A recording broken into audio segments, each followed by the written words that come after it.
guys? It's Rick in, and today we are on Flip with Rick talking all about how to pull code violations for free.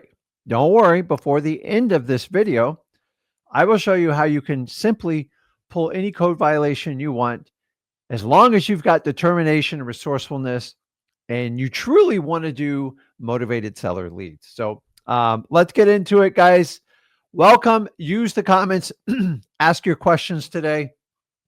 And I'm going to deep dive into code violations. And this code violations have always been a staple of me and Zach's teachings here. Why? Because number one, they work. Number two, where there's smoke, there's fire. So I'm going to walk you through just about every aspect of code violations. Now, please understand, we have an excess of 3,200 counties, probably 4 times the amount of that is cities.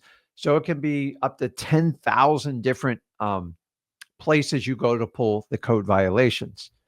I'm going to give you the hard, fast majority of the rules. There's going to be exceptions because you guys share them with me every day. But if you stick to this recipe I'm going to give you, you can easily find motivated seller leads. Now, here's the thing, guys. There's a lot of people who want to sell you this stuff. Understanding, I've tried to buy code violation leads for 15 years. They've never worked. They're always outdated. It's always bad information, and speed kills in any type of motivated seller lead. So if you have to wait 30 days to get a lead, you have zero shot. The only way you can scale selling code violations is you have to compile the information, scrape it, and deliver it 30 days later. So if you thought you found a little niche to do that, I'm just telling you, I don't pay people for probates or any type of government list because nobody's ever delivered. Why do I think it's going to be any different in 2025? So it is your responsibility, your prerogative to go out and get these code violations. So today we're going to go through step by step on where to pull them, how to pull them, what to look for, and how to connect with these people. So if you guys want to do it, use the comments. Let's share it. Let's do it. I'm like, I don't know, man. Like I'm a little bit like hyped up today. I think the ADHD's kicked in fully because I got some things to talk to you guys about today. But we're going to focus on code violations. So drop the comments. Let's get going. If you guys aren't doing code violations, I just want to smack you over the head right now. The code violations, in my opinion, of being a wholesaler 22 years, the absolute staple of the type of deal we're looking for. You don't do code violations, you're skipping a big section of wholesaling. Now, if you want to get real detailed instructions how to do it, do me a favor. Just hop on over and go over to freewholesaling.com. I will put it on the bottom here because I don't want anybody to miss out. Yes, it's a course. Oh, crap. Here comes a course. It's free. Means that give our game away for free because number one, there's not many people who've been doing this longer than I have. And number two, how many people that are doing it this long that are still active in wholesaling? Most of them are fix and flippers. I have an obsession with wholesaling. I absolutely love it. I think it is the greatest sport in business. Why? It's the largest asset class. And honestly, this is the land of opportunity in America. And if I can make a crap load of money and minimize my risk with very little capital, wholesaling has more than taken care of me. It's more than taken care of my son and the rest of my family. And thousands of people have iterated to with us through our teachings. Why? We collect testimonials. I don't collect them. You guys just give them. I am not one of these coaches that tells you to harvest the testimony and use it against you. You guys just go and post them on Wholesaling Houses for Real. By the way, the largest wholesaling Facebook group. Who else can say that claim? We have the largest wholesaling school group, actually real estate group. We have the largest Discord group. There's a reason for this, guys. You guys kick ass in your movement, and we amplify your voice as wholesalers. For the first time in a long time, me and Zach have basically shown you wholesaling and shown you how to do it without all the roadblocks and stuff like that. So let's jump into it. Everybody go to Free Wholesaling to get started. And I love you guys. So we'll do this. And if I got time, we'll take some calls. We'll have fun because Zach's not in the studio today. So maybe we do things a little bit different. I'm feeling very hyped up today. I need a bad workout today.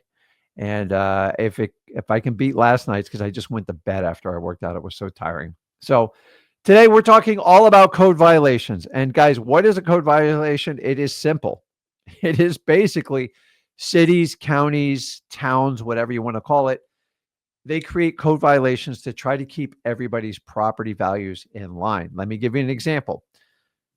I come from an area where my backbone of how I figured out wholesaling was code violations in Port St. Lucie. I knew code violations so well. Everybody knew me by first name. I stopped by there on a monthly basis. In the beginning, I went there probably a dozen times. Why? Because I didn't know how to ask for it. I constantly got stumped. Code violations are nothing more when somebody violates some sort of code with the city. Let me give you an example. You paint your house purple in Port St. Lucie, you'll get a code violation. If you don't mow your grass, you get a code violation. Now, don't mix these up with HOA rules. That's a whole nother level. And I have to deal with that. But code violations are basically when you break town, city, or county ordinances, and they usually have general lines. Like, I think the rule of thumb is if your grass is over, I think it's 6 inches in the town of Port St. Lucie, you get a violation. So, how does this work? It's simple. Let me pull this up. It says if you don't understand what a code violation, how it works is, you can't really like chase them down. So let me go over this because I kind of mixed up some of my notes here. How So we're talking about how do code violations work. So if we know somebody breaks a code, and the idea is, so your neighbor like next to you does not open a 4x4 custom build in their driveway and work on at 11 o'clock at night because the welding, it couldn't keep you awake. This literally happened to me when I was a lot younger. And thank God the code violation helped me out. Now, the neighbor wasn't happy, but I can't have somebody welding at 11, 12, and 1 o'clock in their garage because a weld light goes through anything, especially you welders out there. Now, I got no problem being innovative, but there are limitations. We don't want people running businesses out of their house, all that other fun stuff. And this is how code usually works. So there's two ways you get reported on a code violation. Anybody want to share with me how you get reported on a code violation? There's only two ways. It's only two ways, unless you self-impose your own fine, which I guess a divorcing couple might do, but they kind of screw each other over it. So, so there's two ways. Number one, the employee reports you. So you have code violations people. They usually have a couple trucks in each department, and they drive around and they look for violations. To be honest with you, the employees don't even want to rat people out unless it's really standing out. Now, I've spent a lot of time with code violation employees. They're regular people like you and me, and they get a lot of crap for their job. So what happens is either they drive on and report it, or more often than not, 80% of the reports come from who? They come from the Karens. Now, I'm not picking if your name's Karen. I think Karen's a beautiful name, but I'm just saying it is an associated when someone just chronically complains. And people can find a technicality in e-code violation and get people in trouble. And it really becomes quite crazy. So one or two ways. Either the employee reports you, somebody from the city or the county, or your neighbor reports you. Now, I've had my neighbor call like multiple times. People are just petty. I don't know what else to tell you. It gets ridiculous. And then they always hide behind code violation. Wasn't me. I don't know what you're talking about. And we have to put up with this crap. So why does this create such an opportunity in wholesaling? It's simple. When you have a code violation, it is like screwing up the title on the property. Now, specifically, what code violations do is they put a lien on the property. If there's an open code violation, you do not have clear title, and any type of bank that's funding it or any reasonable cash buyer wants it off record. Nobody wants to deal with a code violation. Now, when we have someone who reports it like a Karen or an employee, and if your name's Karen, I do apologize. I think it's ridiculous. So we'll just call it a Rick report, okay?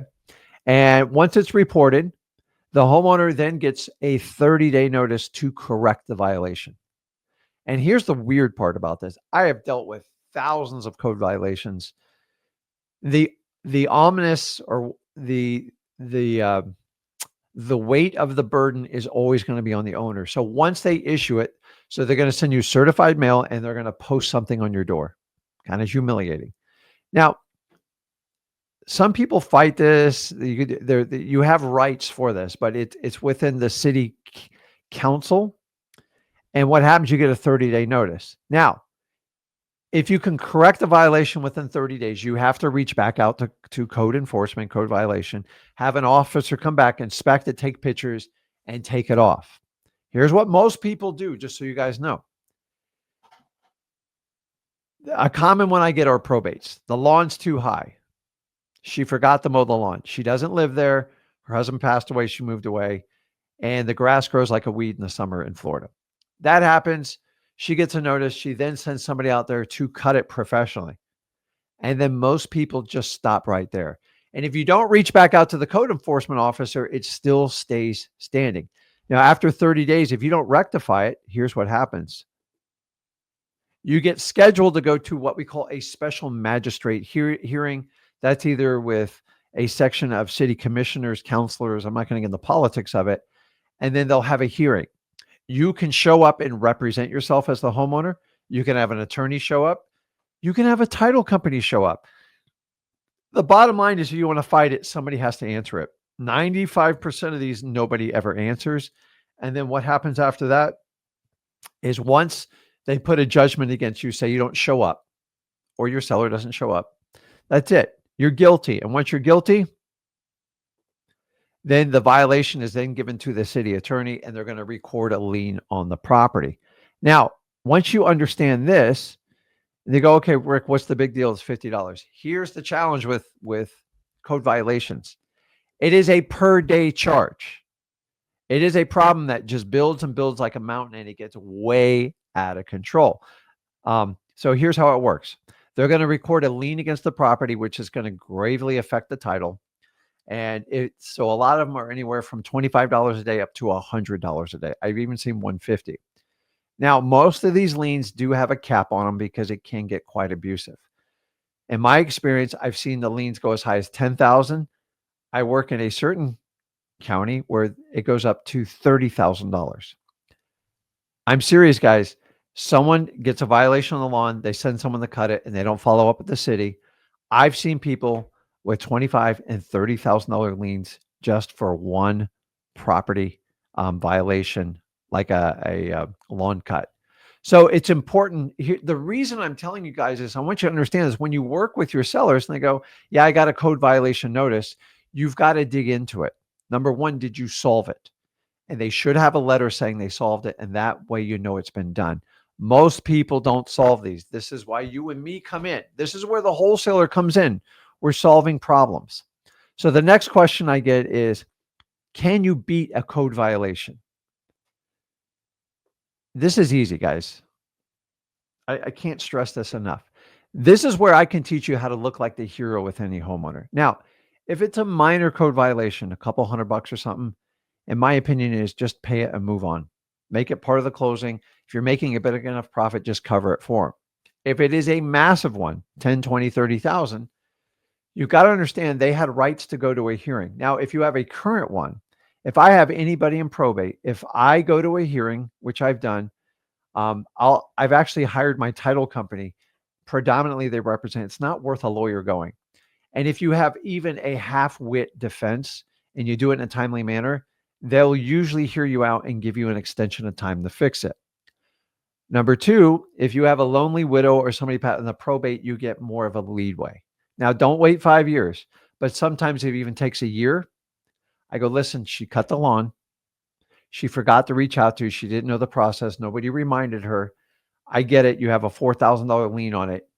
We're willing to pay the $300 initial fine. But in light of the circumstances, this poor lady lost her husband. I think you guys can cut her a break. Guys, just by doing that, you can do some amazing things. Now, please, if the lawn's like 4 feet high and they never showed up to a hearing or anything like that, don't waste your time. You're going to look like an idiot. But I do this all the time. You can pay anyone to go, anyone that's got a half a brain, to help represent the owner. I did this in my early days. Full disclosure, I don't do this anymore. I have other people that do it for me. But you are solving a lot of problems when you do this. Does everybody understand that? So the next question you need to ask yourself, what if I have a code violation and it just popped up before my closing? How am I going to get this deal done? Dude, I am so glad you asked, because this is my favorite part. So an open code violation does not kill the chain of title. It is just a pending issue with an ongoing lien. It's extremely fixable. It's not like a ill-claimed quick claim deed or something like that. It's fixable. Now, the problem is you can pay the money, but it doesn't go away till you fix the problem. So what if I have a deal and I need to close it? Today's Thursday and I need to close it by tomorrow, and they won't hear me out. It's a $1,500 violation, whatever it is. What do I do? Guys, this is simple. If you're making significant money, number one, the onus of that lien goes on the homeowner. They know it. They don't hide from it. They're not happy about it. You shouldn't have to pay it out of your pocket unless you're getting an amazing deal. If it's small enough and you're making enough money, take care of the homeowner. That's the best policy. But when it starts to get up there, I go, listen, we just make it way and pay for it. Sometimes owners will go like this, I'm not paying it. And some of them, they put us wholesalers on a rock and a hard place. So if they do that, I want you to understand, you can still close on the property. There's two ways to do this. Number one, you can close with an exception to the title. You have to instruct your title company. Did you know that you can write out any clause in title as long as your title company is willing to do it? So if I have a code violation for an uncut lawn and I already know it's been cured, I'm just waiting, and say it's $300 or $500, then they can write an exception. What does that mean?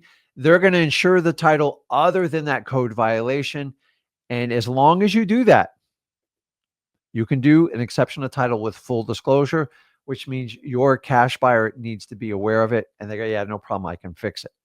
That's step number one. Number two, if it's a relatively new code violation, say you got a property under contract as a wholesaler, you're waiting for your buyer, you're waiting for the payoff, and you got hit with a code violation. Extremely common. Happens all the time. Like they go, crap, I got a code violation. I'm closing in like 5 days. No big deal. It's no big deal. One of the best ways you can do it is you can either do the exception, as long as there's full disclosure. The other way, say it's $500 and your seller flat out doesn't agree with it, you're indifferent. You can take that $500 and you can set it aside in escrow. And you can either let the homeowner battle it out, or if you want to take it over for the homeowner, $500, I would never bother. Now, I've done liens of up to 20 and 30,000, well worth my time. So easy to negotiate. But the key is not to stop your deal. So either you write an exception to the title, no big deal, or you set the money aside in escrow and either the homeowner battles it out or you battle it out, or you give it an attorney or a title company. Like, don't ever think code violation is going to stop your deal. Now, you can't make the buyer buy it if they have a real issue. Maybe it's a wiring issue. Maybe it's a safety issue. Then that makes sense. And you're probably not going to get an exception in the title. But if it's just for like a lawn mowing, title companies, they literally don't care. Does everybody understand that? Don't ever let a code violation stop your deal. And if you have enough time, sometimes when we're waiting months on end for a probate, we help the homeowner out, attend a hearing for them. And as long as you're in a timely manner and that makes sense, 9 times out of 10, they'll waive the fee. That's it. So now that you guys understand exactly how code violations work, let me check the questions here. The guy says, what do you mean set it aside? So if I have a closing and say there's a $500 pending code violation, that $500 either comes out of the wholesaler's pocket or it comes out of the homeowner's pocket. And then that title company puts it in escrow with the state of Florida, and you have 1 year to resolve the case. Now, you're going to have to go in front of the magistrate and have that hearing and all that other fun stuff. Worst case scenario, they know the money's paid for. The money can only be given to that code violation city or county, or there has to be a directive from some sort of court hearing or consent of a buyer and seller to release that money. And that's it. It works out wonderfully. No, you can't wholesale. Okay. I guess you can. You can. You can wholesale from anywhere, but the United States is where you go. Do these violations come up in a title search? Yes, but sometimes they pop up while you have the property under contract because homeowners kind of fall asleep. They stop mowing the lawn. And I've gotten a lot of panic calls from you guys lately saying, man, it didn't show up. So I want you to understand that. Don't freak out when you get a code violation. To me, they're the easiest ones to solve, and honestly, they're some of the most motivation. So why do I like code violations so much? Like, it's simple, guys. It's simple. Why? Because where there's smoke, there's fire. Think about this in life. If you had to just go look for a fire, how would you look for fire? The easiest way is look for the telltale clue, which is smoke. Smoke always rises. Fire, not easy to see fire. 90% of the time, you just see the smoke and you don't see the fire. So, why we want to do it, if you want to get a real lesson on how to do code violations, how to do all the government lists, make sure you go over to freewholesaling.com. Now, let's dive into this. And I'll keep checking the questions. So put your questions on there. I'm not forgetting you. I'm just solo today. But I'm jacked up. I don't know what to say. So, where do we get code violations from? Man, I thought you would never ask this. So, there's basically two trains of thoughts with code violations. Now, I tell you, there's over 3,200 counties, 3,300, depending on who's taking the poll. So, the challenge with this, if I multiply the cities and the counties, there can be up to 15,000 different places to go to for these. So I'm giving you some generalities today. You're going to have to get specific in the markets that you guys operate in. Number one, the best ones to get are the city ones. Hands down, they're the most detailed. They go after everything. They are my absolute favorite. So if I'm looking at Port St. Lucie, I'm going to look for the Port St. Lucie city offices. Now you'll see on the screen, I have the other one, which is county. And county has violations. They're much more of a mass violation, more of condemnation. That's when they condemn a property, or like land use things. And sometimes the county has to get involved because there's like specifically county-based areas outside of the city that regulates the county. So remember, the city's within the county. Now, you can have a town, but I've never really dealt with them. So it's always going to be city accounting. Now, the next detailed question go, Rick, tell me exactly where to go to get these. This is simple. So I'm going to start with city. So when you do that, you're looking for where the city office is. Usually there's a police department tied up to it, unless they have a sheriff's office, which is regulated by the county when they do that. But the steadfast rule is just look for near the offices where they have building permits. And you'll usually find that the code enforcement, code violation is often associated with these departments. Now, sometimes they're in the tax collector's office, but tax collector indicates county, just so you know.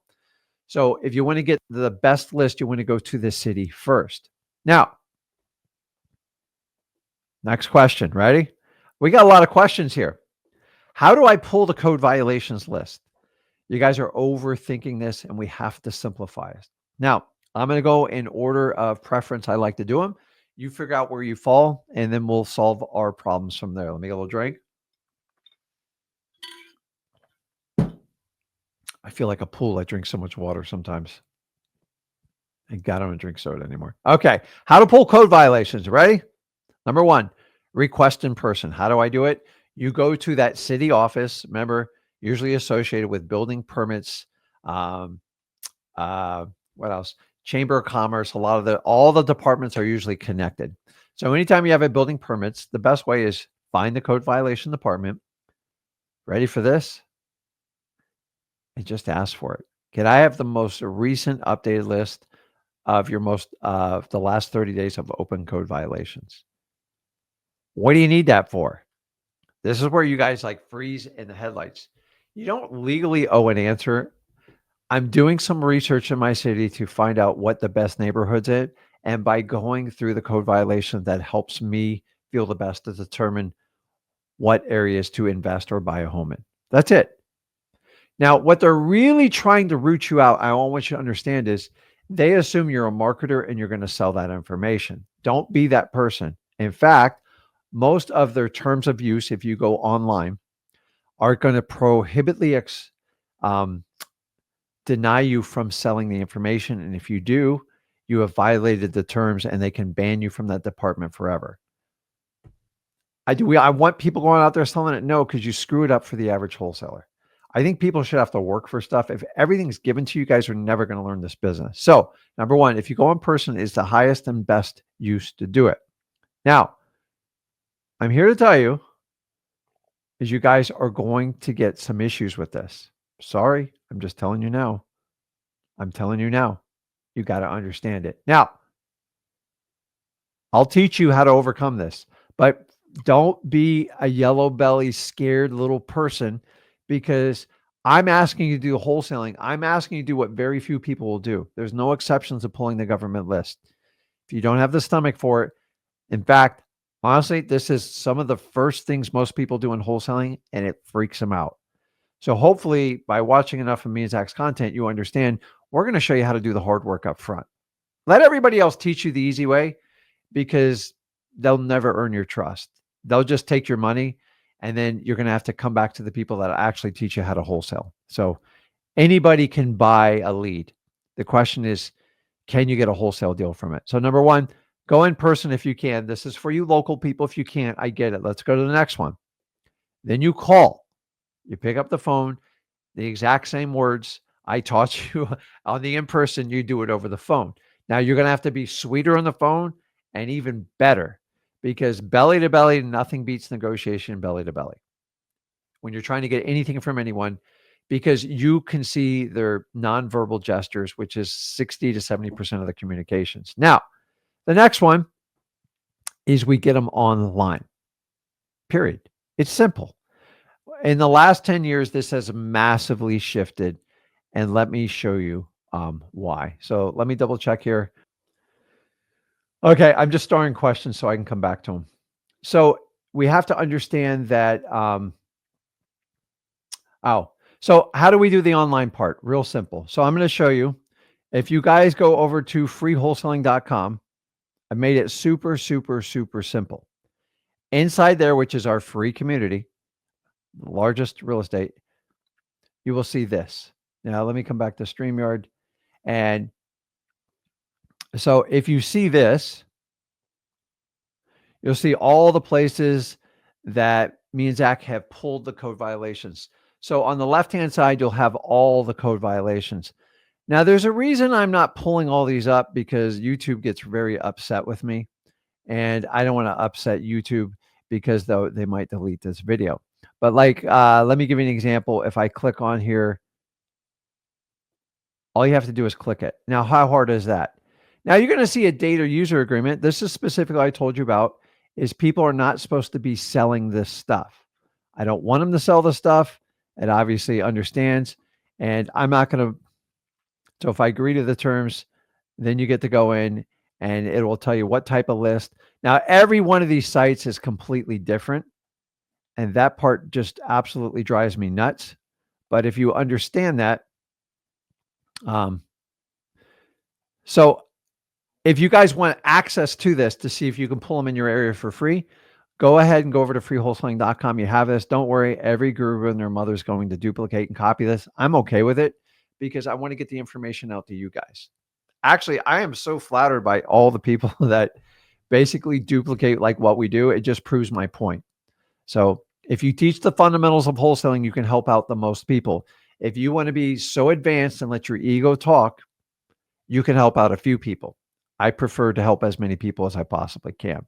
So guys, this is it. I forgot how many we wound up doing. It's a lot and we're working every day to increase these numbers. So if you guys got that, make sure you go over. It's in freewholesaling.com. Go there and you can do this. I've already done the easy work for you, but I don't want to create babies here. You're going to have to figure out how to pull this stuff.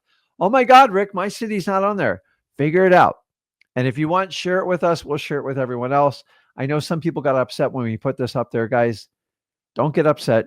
Just out hustle everybody. The average person doing wholesaling so bad at it.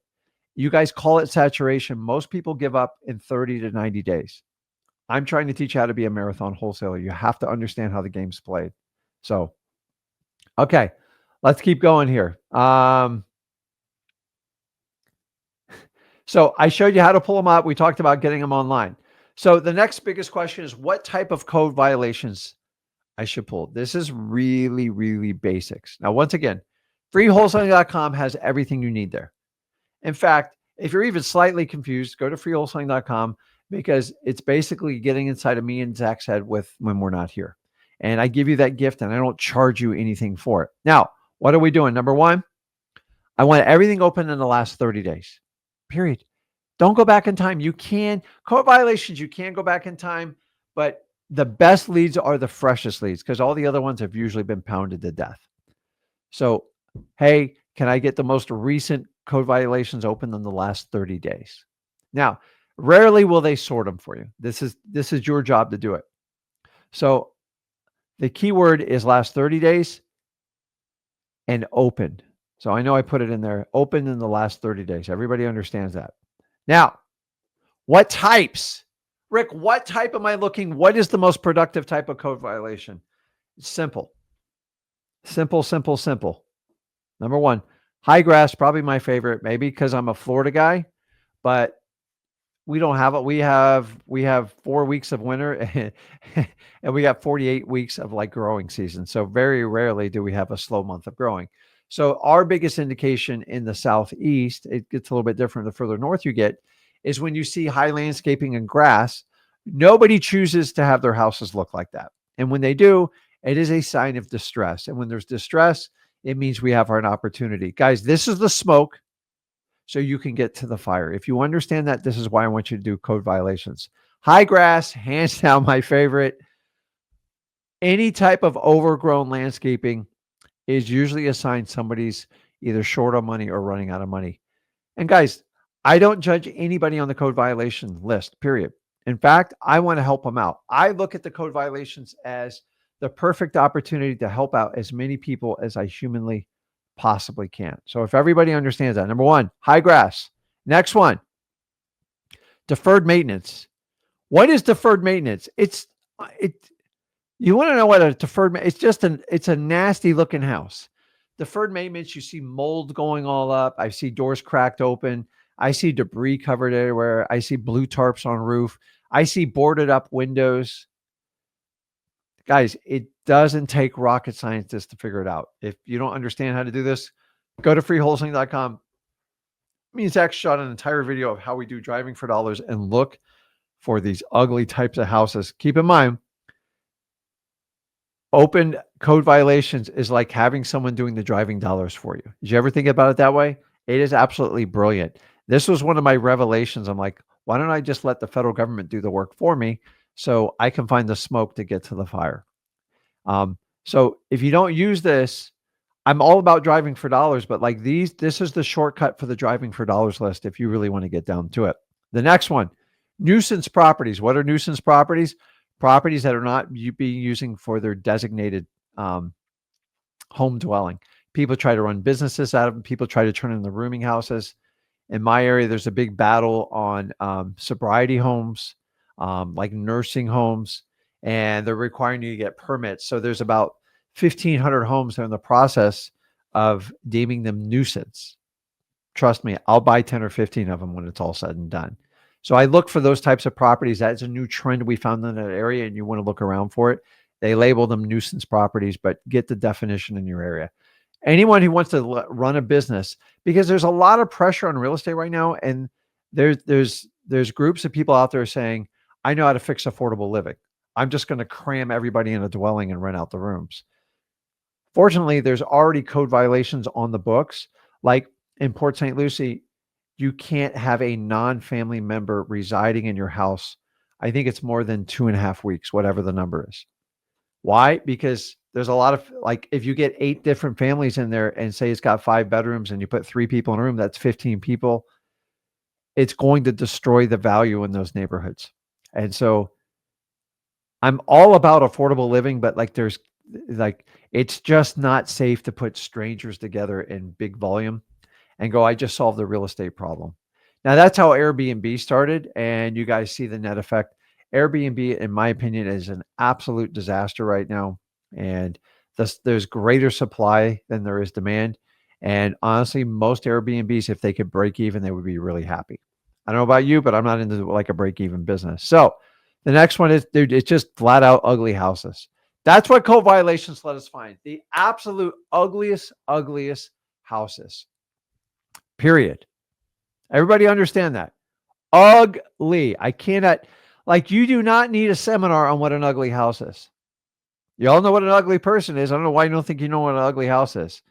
Your house is ugly. It's ugly. Let's help them out and fix them. I'm not here to judge them. Now, back to getting the code violation list. I want you to understand this. You are going to get pushback on getting this list.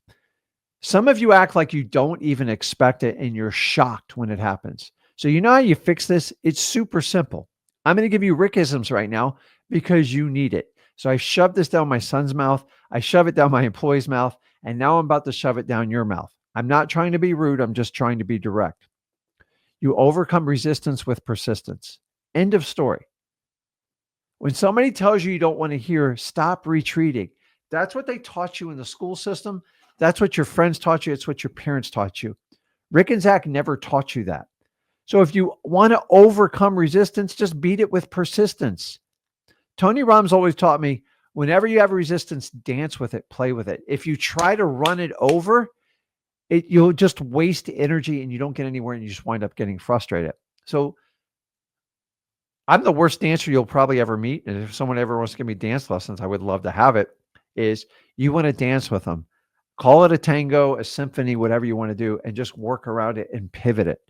So I teach you techniques in freewholesaling.com, just how to work around. Let me give you an example. Hey, can I get the last 30 days of open code violations? No. You got a choice. Either you tuck away and you go away, which is what most of you do, or you go, I remember Rick saying, I kind of expect this. So you're already prepared. Listen, I just want to get the code violations list so I can analyze the community where I pay taxes in. Do you know how I can get that list? I'm pretty sure it's public information, and I'm not giving you any disrespect here. I just want to figure out how I can get this list. I'm not going to sell the list. I'm not going to do anything. I just want to take a look at it. They're going to keep giving you layers of resistance. So you have to keep reframing and asking the questions. And listen, if you can't get me the list, is there maybe a supervisor or like a tech specialist that can help me out with that information? And I'm just going to keep asking it back. Now, I'm going to use everything in my power to connect and have a conversation with that agent of the government. And what am I going to use? I'm going to use their pictures. I'm going to use their dog pictures, their kids' pictures. And this is how I'm going to access it. They are regular people. They are good people in your community. Please don't run them over. Please don't make that stupid IMTA FOIA request. That's the Freedom of Information Act. Because if you do, you're looking at 6 months to a year before you get information. It'll be completely useless. And you're looking at 2 hours of paperwork. So let's not waste time. So kill them with kindness. You never meet nastiness with nastiness. There is a time and a place for that. That's in the UFC rink. And that's where everything gets settled. Now, in business, we have to dance. We have to work with them. So the best thing you can do is re-ask the question and just volley it back to them. It's that simple. After 2 or 3 times, they're either going to tell you to take off or they're going to give you what you want. Which camp do you want to be in? Oh, I can't do it. They told me no. My entire life, I've been told no. I've been told so much no as a kid. I actually one of those guys that expected it when I got into wholesaling, so it wasn't as shocking to me. Now, you've got to understand, stop being scared to get these lists. If you get them in person, over the phone, or you get them electronically, I don't care. Oh, Rick, I can't get it in my area. Then work on it. Just work on it. Figure a way to get it done. By the way, when I first went to get my probates, my code violations, my tax delinquency, absolute utter failure way back in the day. I could have just tucked and run. In fact, I had such a problem getting probates, I had to send my wife in. Listen, you women are just more effective. I knew exactly what to say. The lady just would not connect with me. My wife walked in there 15 minutes later, actually the next day, to be correct, same lady, and she gave her everything. Do you understand what I'm saying? Is you got to find out what pushes someone's buttons to get what you want. And sometimes we do it wrong and we have to regroup. But if you'll volley the question and keep asking it in a nice way and be super nice and not be antagonistic or like nasty, because that's all these employees get all day. And if you understand that, you can do anything you want. Does everybody understand that? Okay. So let's get in. Let me see. I got questions here which we want to answer.